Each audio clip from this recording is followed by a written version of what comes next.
지난번 본문을 보게 되면 우리가 우리의 직장 또 삶의 현장 속에서 가정에서 그리스도인으로 살아가기 위해서 우리가 어떤 태도를 가지고 살아가야 하느냐라고 하는 이야기를 다뤘습니다. 골방에서 기도하면서 또는 예배하면서 우리가 그리스도인으로 살아가는 것뿐만 아니라 우리는 우리가 살아가는 삶의 현장, 우리의 시장 바닥에서 또 우리의 직장에서 우리는 그리스도인의 모습을 보여줘야 한다라고 말씀을 드렸어요. 그러려면 어떤 태도가 필요합니까? 예수님과 같은 마음으로 무장해야 된다. 그리고 내 인생에 남은 때가 얼마인지를 계산하면서 살아야 한다. 그냥 수도꼭지 들면 물이 쏟아지는 것처럼 시간이 계속 남아도는 게 아니고 우리의 시간은 정해져 있다. 그렇게 말씀을 드렸죠. 그래서 남은 우리의 시간이 얼마인지를 살피면서 그 시간을 의미 있게 살아가는 게 필요하다라고 말씀을 드렸어요. 그래서 우리의 남은 때 우리가 어떻게 살아가야 될 거냐? 우리가 예전에 하나님을 모르고 살던 때 우리의 육정을 따라 살던 그런 모습으로 돌아가면 안 되겠다. 우리가 마지막 때 주님 앞에 심판받을 그때를 생각을 하면 우리는 그렇게 살아서는 안 된다. 주님이 주시는 그 상을 바라보면서 우리의 남은 시간을 의미 있게 살아야겠다라고 하는 메시지가 지난번에 본문의 말씀입니다.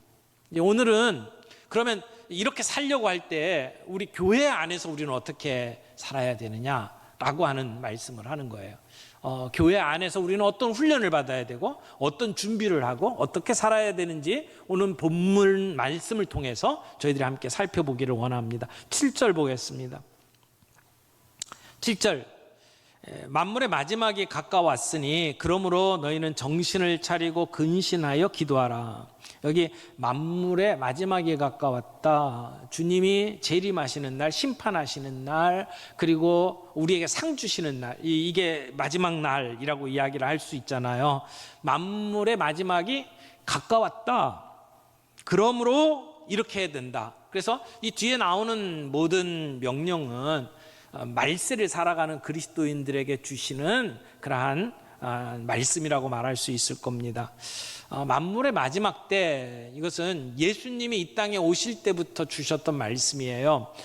마가복음 1장 15절 말씀에 예수님께서 이렇게 말씀하셨죠. 이르시되 때가 찼고 하나님의 나라가 가까이 왔으니 회개하고 복음을 믿으라 하시더라. 예수님이 이 땅에 사시는 동안에 주셨던 가장 중요한 메시지가 바로 이거예요. 하나님의 나라가 가까이 왔다. 그러므로 회개하고 복음을 믿어라. 여기 하나님의 나라가 가까이 왔다라고 선언하셨죠. 그래서 우리는 오늘 하나님의 나라가 이 땅에 임한 것을 우리의 눈으로 보고 있어요. 그런데 뿐만 아니라 주님은 다시 오신다고 말씀을 하셨잖아요. 주님이 다시 오셔서 그 하나님의 나라를 완성하신다고 말씀을 하셨어요.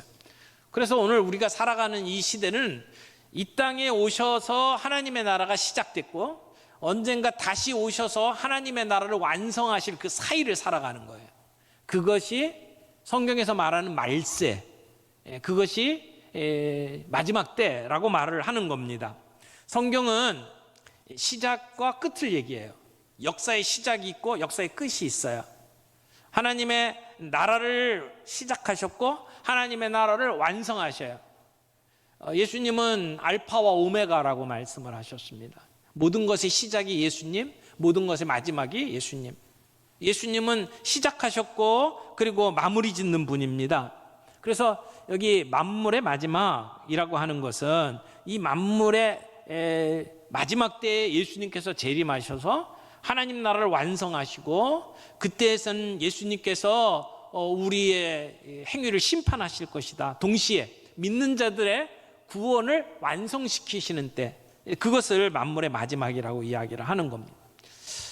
마지막 때가 와 있습니다. 마지막이 있다는 거죠. 종말. 근데 종말을 이야기를 하면 사람들이 별 대수롭지 않게 생각하는 경우가 참 많은 것 같아요. 2000년 전부터 마지막이라고 말씀했고 아직도 그때가 오지 않았으니까 그 마지막이라는 게 무슨 의미가 있겠느냐 이렇게 대수롭지 않게 생각하는 분들도 있고, 거꾸로 마지막 때가 왔다 그래서 날짜를 계산하고 그 날을 준비하라고 사람들을 이렇게 부추기고 그리고 협박을 해서 사람들로 하여금 마음속에 두려움을 갖고 살아가게 만드는 이단들이 있었습니다. 여러분 잘 아는 다가올 미래를 준비해라 그래서 다미 선교회라고 하는 이단이 있었죠. 그래서 뭐 몇 년 몇 월 며칠 주님이 재림하신다. 그래서 하던 일 다 내팽개치고 그 재림을 준비하도록 만드는 아주 이상한 사람들이 있었습니다. 지금도 우리 주변에는 이런 잘못된 종말론을 가지고 사람들을 유혹하는 이단들이 많이 있습니다. 그런 이단들 때문에 반작용으로 종말을 이야기하면 무슨 광신도라고 생각을 하고 그리고 좀 잘못된 신앙을 가진 것처럼 우리들이 보는 경향이 만들어졌어요. 그래서 이 양쪽 극단이 다 잘못된 것이라고 생각을 합니다. 너무 종말론에 치우쳐서 하던 삶을 다 팽개치고 그리고 이상하게 사람들이 두려움 속에 살아가도록 만드는 것도 잘못된 것이고 무감각해져서 종말이 뭔지도 생각하지 않고 살아가는 것도 잘못된 삶의 태도라고 말할 수가 있습니다. 오늘 성경은 분명하게 마지막 때가 다가왔다, 가까이 왔다. 그래서 정신 차려야 한다라고 성경은 이야기를 하고 있죠. 우리가 살아가는 생애, 우리의 눈으로 예수님의 재림을 볼 수도 있어요. 또 어떤 경우에는 그 재림을 보지 못하고 우리의 수명이 다해서 이 땅에서의 삶을 마감할 수도 있죠. 주님의 재림을 만나서 이 땅에서의 삶이 정리가 되든 우리의 수명이 다해서 죽음을 맞이하든 우리는 그것을 준비하는 삶을 살아야 합니다. 종말이 가까이 왔다라고 하는 걸 의식하면서 살아가는 이 종말론적 신앙을 가지고 살아가는 것이 오늘 우리에게 필요하다는 것이죠. 그렇다면 마지막 때가 가까이 왔다. 그러면 어떻게 살아야 되느냐? 오늘 본문을 보게 되면 네 가지의 삶을 주문합니다. 오늘 이 네 가지의 삶을 함께 정리하겠습니다. 첫 번째는 지성과 영성이 조화되는 삶, 이렇게 정리를 했어요. 7절 말씀 다시 봅니다. 만물의 마지막이 가까웠으니, 다 같이, 그러므로 너희는 정신을 차리고 근신하여 기도하라. 여기 보면 정신을 차리라, 근신하라, 기도하라, 이렇게 얘기를 합니다.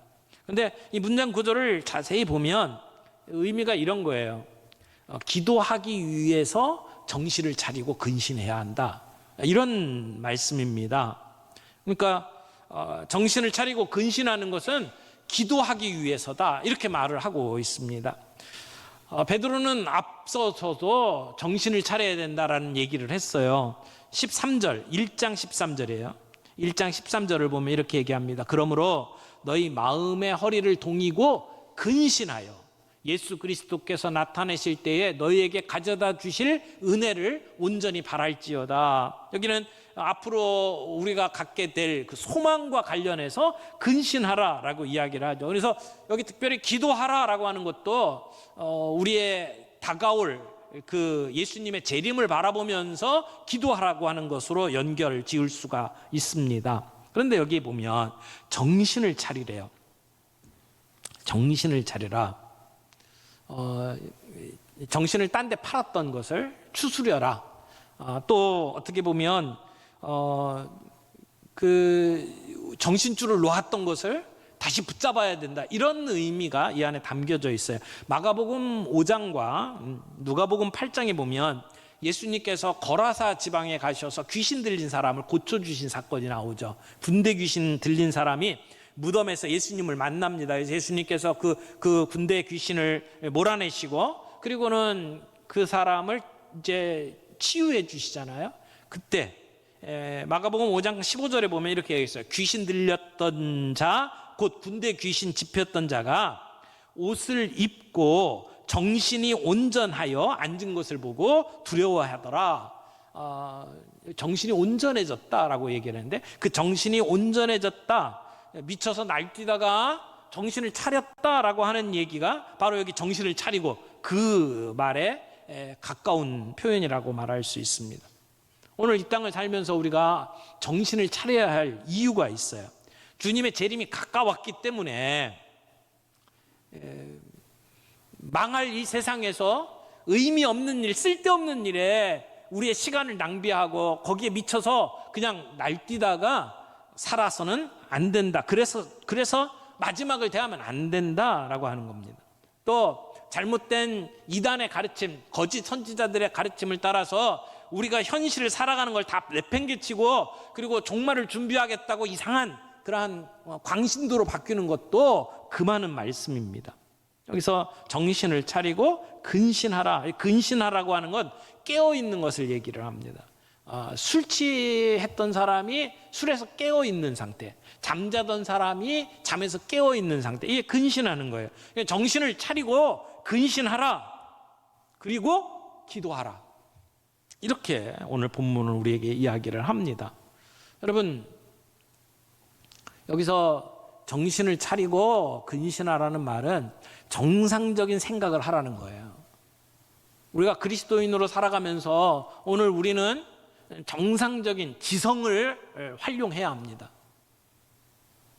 무엇보다도 그런 그 지성을 가지고 사리 판단을 하고 그리고 분별한 뒤에 우리는 기도해야 합니다. 기도는 무엇보다도 중요한 신앙의 핵심입니다. 여러분, 기도에 힘쓰고 계십니까? 기도를 중요하게 여기십니까? 우리가 아침에 일어나서 핸드폰을 켜고 그리고 뉴스를 읽고 그리고 여러 가지 내가 원하는 정보들을 얻는 것보다 더 중요한 것이 기도하는 것이죠. 바쁘게 일에 치여서 여기저기 뛰어다니는 것보다 먼저 해야 될 것이 기도하는 일이죠. 왜? 마지막이 가까웠기 때문에. 그래서 기도하는 것을 영성이라고 이야기한다면 정신을 차리고 근신하는 것은 지성이라고 말할 수 있어요. 오늘 우리 그리스도인들이 지성과 영성의 균형을 갖추고 사는 것이 필요하다고 생각을 합니다. 열심히 성경 공부는 하고 성경적인 지식은 있는데 기도하지 않는 분들이 있고, 새벽 기도, 철야 기도, 기도 열심히 하는데 말씀을 멀리하는 사람들도 있어요. 로마서 12장 2절 말씀을 좀 볼까요? 사도 바울은 이렇게 얘기합니다. 너희는 이 세대를 본받지 말고, 그 다음에 뭐라 그랬어요? 오직 마음을 새롭게 함으로 변화를 받아. 여기 마음을 새롭게 한다 할 때 이 마음은 그냥 우리의 이 마음이라기보다는 우리의 지성을 얘기하는 거예요. 영어 표현을 보면 renewing your mind 이렇게 돼 있어요. 너의 마음, 생각을 지켜라, 새롭게 하라, 그렇게 말하는 거죠. 우리의 생각이 바뀌어야 돼요.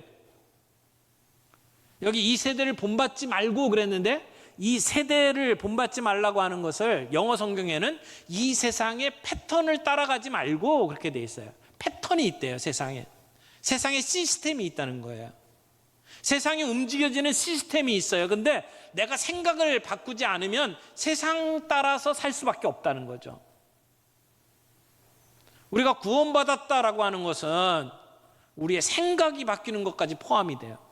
내가 구원받아서 천국 간다, 그런 정도의 의미가 아니고, 하나님께서 내 마음을 새롭게 하심으로 말미암아 세상을 보는 우리의 눈이 바뀌는 거예요. 그래서 세상의 시스템대로 살아가지 아니하고 하나님의 뜻을 붙잡고 살아가는 것이 구원받은 자의 삶이라는 겁니다. 그러므로 우리의 생각의 영역이 변화되지 않는다면 우리는 세상의 패턴대로 살 수밖에 없어요. 사람들이 하는 대로 똑같이 유행 따라 살 수밖에 없다는 거죠.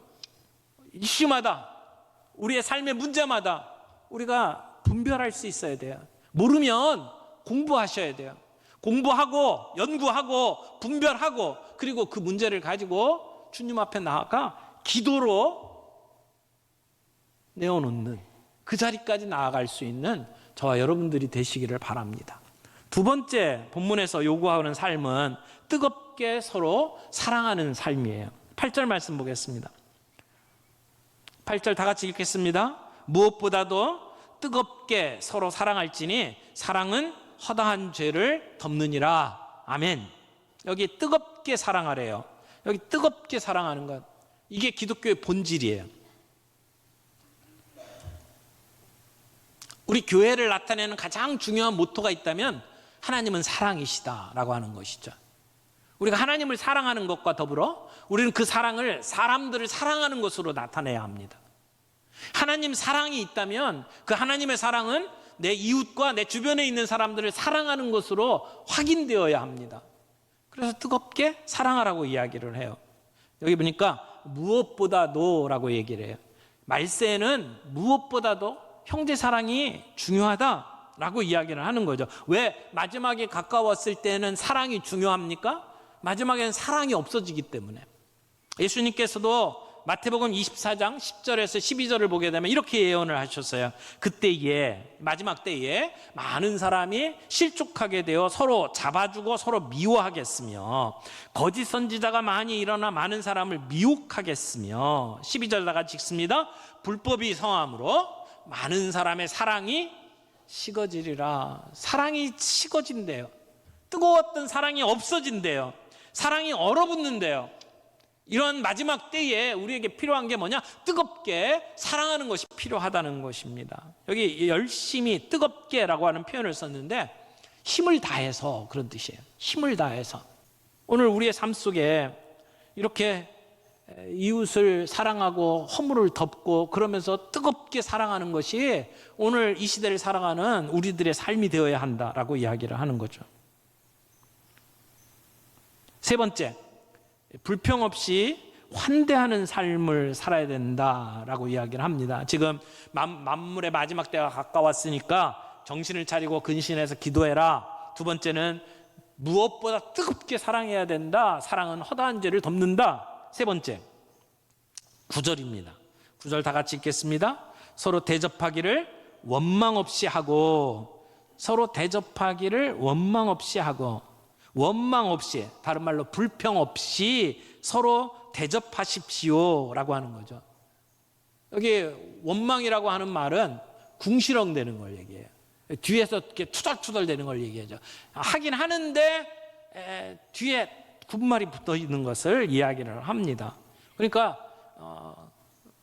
서로 대접하되 기꺼이 하라는 거예요. 아까워하지 말고 하라는 겁니다. 근데 여기 서로 대접하라라고 하는 말이 조금 이렇게 의미가 조금 약간 축소되어 있는 의미라고 생각을 해요. 좀 더 넓게 생각을 하면 이 말을 이렇게 표현할 수 있어요. 환대하라, 환대. 영어 표현으로 hospitality라고 표현이 되어 있는데 환대. 사람들을 기꺼이 이렇게 맞이하고 따뜻하게 대하고 그리고 음식을 대접하고 그렇게 섬기는 것을 환대라고 이야기를 합니다. 성경에는 환대의 이야기로 가득 차 있습니다. 하나님은 우리를 환대해 주시는 하나님, 환대의 하나님이시죠. 우리가 죄지었음에도 불구하고 자격이 없음에도 불구하고 우리를 기꺼이 맞아주시고 우리를 구원해 주시는 하나님, 환대의 하나님이잖아요. 우리가 서로 대접하는 삶, 환대하는 삶을 살되 불평하지 말라는 겁니다. 우리가 소그룹으로 모이면, 순모임을 하다 보면 종종 배타적인 경우들이 있어요. 우리끼리 모여서 같이 이렇게 너무 좋은데 새로운 사람 들어오면 그 사람한테 맞춰줘야 되고 신경 써야 되니까 불편하니까 목사님 우리 순모임에는 다른 사람 안 끼게 좀 해주세요. 이런 배타적인 모습들이 나타날 수 있다고 생각을 합니다. 이 사람 들어와도 되고 안 들어오면 안 되고 어떤 수는 새로 들어오는 사람을 이게 심사하는 경우들도 있다고 들었어요. 우리 교회 얘기는 아니겠죠. 하나님이 우리를 심사했으면 우리 여기에 끼지도 못하는데 우리가 다른 사람들을 심사하고 있으면 되겠습니까?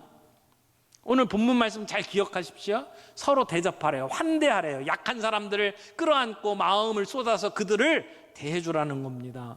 그런데 불평 없이 하라는 거예요. 원망 없이 하라는 겁니다. 후하게 대접하라고 이야기를 합니다. 저는 지금 추석을 명절을 지나고 있는데 이런 때 우리가 서로를 후하게 대할 수 있는 정말 좋은 시간이 아닐까요? 외롭게 지내는 사람들이 누군지 살펴보고 아직 우리 교회에 잘 정착하지 못한 사람들이 누군지 살펴보고 그들에게 조금이라도 관심을 쏟고 함께 식사라도 함께 할 수 있는 것. 그때 그들이 우리의 공동체에 깊이 뿌리를 내리고 우리 식구가 될 수 있는 정말 좋은 기회라고 생각을 합니다. 오늘 주일날 우리 식당도 운영을 하지 않거든요. 봉사자들이 나가서 식사를 해야 돼요. 그럴 때 정말 좋은 기회 아닙니까? 누군가를 좀 주변을 둘러보고 우리가 함께 교제할 수 있는 사람이 누군지를 찾아보고 그리고 약한 사람들, 혼자 있는 사람들, 아직 낯설어하는 사람들, 그런 사람들에게 사랑을 표현할 수 있는 정말 좋은 기회로 여러분들이 사용할 수 있기를 바랍니다. 네 번째, 선한 청지기로서 섬기는 삶을 살라고 이야기해요. 10절 말씀 봅니다. 각각 은사를 받은 대로 하나님의 여러 가지 은혜를 맡은 선한 청지기 같이 서로 봉사하라. 여기 봉사를 하는데 하나는 은사 받은 대로 봉사하래요. 그리고 선한 청지기 같이 봉사하라, 이렇게 이야기를 하고 있어요. 여러분, 하나님께서는 우리 각자에게 은사를 주셨어요. 은사는 몸된 교회를 교회답게 하기 위해서, 오늘도 예수님이 이 땅에서 일하시기 위해서 우리 성도들에게 각자에게 주신 선물이에요.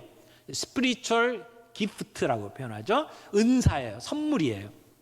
내가 원해서 이렇게 땡깡 써서 받는 게 아니고 하나님이 우리에게 주신 거예요. 그걸 하면 다른 사람보다 내가 더 쉬워요. 그걸 하면 좋은 열매가 나타나요. 그런 은사들이 있어요. 사람마다 달라요. 그 은사에 따라서 일하라는 거죠. 은사에 맞지 않은 일을 하면 피곤해요. 힘들어요. 그럼 이 모든 사역의 결론이 뭡니까? 오늘 11절 뒷부분에 보세요. 이는 범사에 예수 그리스도로 말미암아 하나님이 영광을 받으시게 하려 함이니 그에게 영광과 권능이 세세에 무궁하도록 있느니라. 아멘. 여기 하나님의 영광을 이야기를 해요. 여러분, 이렇게 할 때 하나님의 영광이 나타난다고요. 내 것으로 하는 것이 아니라 하나님이 주신 것으로 하면, 그렇게 겸손하게 사역을 할 때에 하나님의 영광이 나타난다고요. 하나님께 영광을 돌릴 수 있다는 것이죠. 하나님 영광을 올려드리는 방법, 그것이 뭡니까? 그것이 겸손하게 은사에 따라서 사역하는 것입니다. 내가 했다, 나를 드러내는 사역이 아니라 하나님이 하신다, 하나님께 영광을 돌리는 사역을 하라는 것이죠. 여러분, 지금 이야기들을 가만히 살펴보세요. 지금 네 가지 삶을 이야기를 했거든요. 이러한 삶을 살아가게 되면 우리들의 삶을 통해서 하나님이 보이기 시작을 해요. 에디 셰퍼라고 하는 분이 계신데, 프란시스 셰퍼의 아내예요. 근데 에디 셰퍼가 이런 얘기를 했어요. 당신의 생애가 하나님이 살아계시다는 것을 보여주는 박물관이 되게 하라. 우리가 살아가는 삶의 모습을 보면서 세상 사람들이 하나님 살아계실 수도 있겠는데, 이런 생각을 하도록 만들라는 거예요. 우리의 삶을 통해서 하나님의 살아계심을 이렇게 보여주는 인생이 되라라고 이야기를 합니다. 우리가 그렇게 살아갈 때, 우리가 정말 근신하여 깨어서 그래서 기도하는 모습을 보여줄 때, 우리가 서로를 뜨겁게 사랑하는 삶을 보여줄 때에, 그리고 불평 없이 서로를 대접하고 환대하는 삶을 살 때, 내게 주신 은사에 따라서 공동체를 섬기는 삶을 살아갈 때에, 그때 우리를 통해서 하나님의 살아계심이 드러나게 되고, 그게 하나님께 영광을 돌리는 일이 된다라고 이야기를 하는 겁니다. 사랑하는 형제자매 여러분, 만물의 마지막이 가까웠습니다. 얼마 남지 않았다는 얘기입니다. 우리의 남은 시간이 얼마인지 헤아려 보고, 그리고 근신하여 각성하여 깨어서 세상을 제대로 분별하고, 그리고 그것을 놓고 기도할 수 있는 저와 여러분들이 되기를 바랍니다. 무엇보다도 뜨겁게 사랑할 수 있기를 바랍니다. 허다한 죄를 덮어주며 서로를 사랑하는 공동체가 되기를 원합니다. 그리고 연약한 지체들, 아직 정착하지 못한 지체들, 낯선 지체들을 끌어안고 그들을 섬길 수 있는 그런 환대의 공동체가 되기를 바랍니다. 하나님이 내게 주신 은사가 무엇인지를 생각하고, 그것이 어떤 재능이든지, 그것이 물질이든지, 그것이 시간이든지 관계없이 그걸 주님이 주신 것처럼 생각하고 겸손하게 우리 공동체의 지체들을 섬길 수 있기를 바랍니다. 이럴 때 우리의 삶을 보면서 사람들은 하나님을 보게 될 겁니다. 하나님 살아계시는구나. 그리고 하나님께 영광을 올려드리게 될 겁니다. 우리 모두가 그런 삶이 되기를 원합니다. 그렇게 주님 앞에 쓰임받는 우리 인생이 되기를 바랍니다.